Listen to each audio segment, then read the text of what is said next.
un kāpēc? Pastāstiet mums lūdzu, kā un kāpēc jūs kļuvāt par skolotājiem? Patiesībā man nebija plānos kļūt par skolotāju, bet zvaigznes sakrita tā, ka mani paaicināja un pamēģināt, un es piekrītu.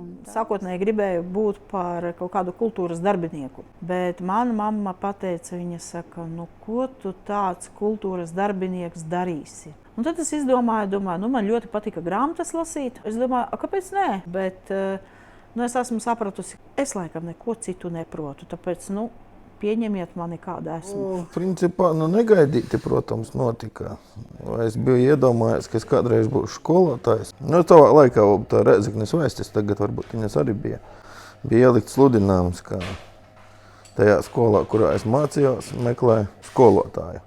Tikko augstskola bija pabeigta, es domāju, labi, pamēģinās. Varbūt uz īsu brītiņu. Tas īsais brītiņš jau 15 gadi turpinās. Droši vien vairāku apstākļu sakritība. Sevi atceroties bērnībā, sākuma skolā, es tiešām vēlējos kļūt par skolotāju. Un pēc vidusskolas beigšanas tā sanāca, ka es arī izvēlējos šo ceļu.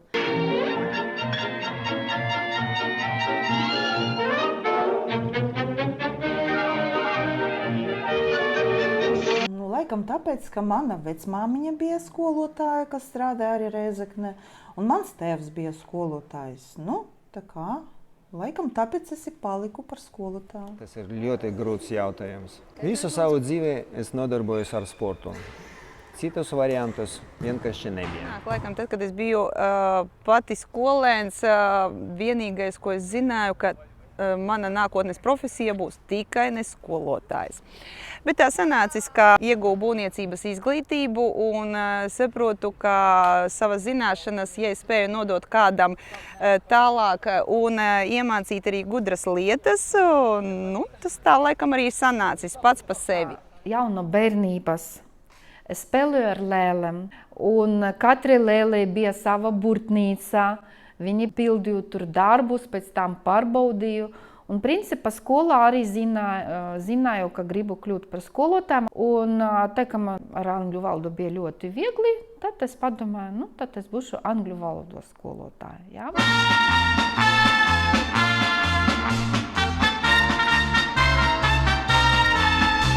Tas priekš manis pašas ir neatbildēts jautājums, jo esmu cilvēks, kas ir nācis no, ēdināšanas uzņēmumiem. Ik pa laikam mani lūdza nolasīt kādu lekciju, aiziet uz skolu, pastāstīt bērniem par profesiju. Padrusciņai ievilka un, laikam var teikt, ka iepatikās. Varbūt tādas sievišķas vēlmes, ka es tieši kļūšu skolotājs, man sākumā nebija. Pēc atgriešanās no Amerikas, kur es pavadīju veselu gadu. Faktiski tāda pirmā darba vieta, kas mani uzaicināja, bija tieši Rēzeknes tehnikums. Kļūt par skolotāju nekad nebija mans mērķis un mana vēlēšanās. Es neatceros, lai es bērnībā to būtu gribējis, un neatceros, lai es to būtu gribējis skolas laikā vai vidusskolas laikā. Īstenībā tā ir manas mammas izvēle, jo mana mamma bija tā, kuru mani novirzīja uz mūzikas vidusskolu. Un pēc mūzikas vidusskolas bija divi varianti, vai es eju strādāt uz skolu, vai es eju strādāt uz kādu kultūras namu. Un es izvēlējos skolu, un tā es skolā esmu jau, ak Dievs, ļoti sen, vairāk nekā 30 gadus. Vidusskolā es teicu, ka es nekad nekļūšu par skolotāju, tikai ne par skolotāju, bet nekad nesaku nekad. Slavenais teiciens nebija plānos kļūt par skolotāju, tā sanāca. Un sanāca kā, es biju visu dzīvi sportists, vieglatlēts, aizbraucu uz sporta akadēmiju, iestāties sporta akadēmijā, bet sapratu, ka laikam nebūs īstā vieta, kur es mācīšos, jo man tās betona sienas ļoti nepatika.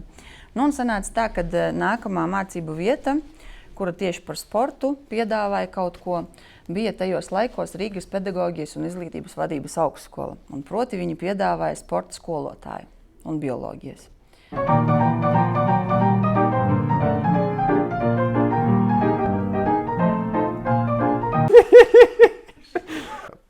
Ir salvete kāda. Es pats mācījos tehnikumā par automehāniku, un es sāku garlaikoties pēc tehnikuma un nolēmu atgriezties, bet jau citā lomā kā skolotājs.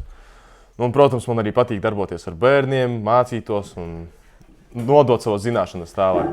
Tas jau bija mans bērnības sapnis, un visi skolotāji man arī to laikam manī redzēja un novēlēja, jau, lai es kļūtu par skolotāju. Latviešu valoda man patika visu laiku. Es biju skolniece.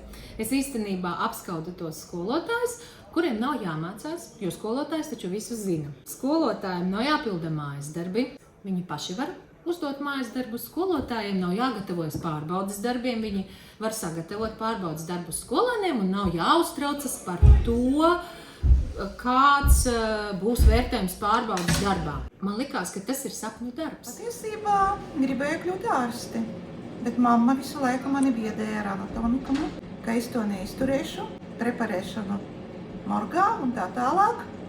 Un tad tā otrā iespēja man bija par skolotāju.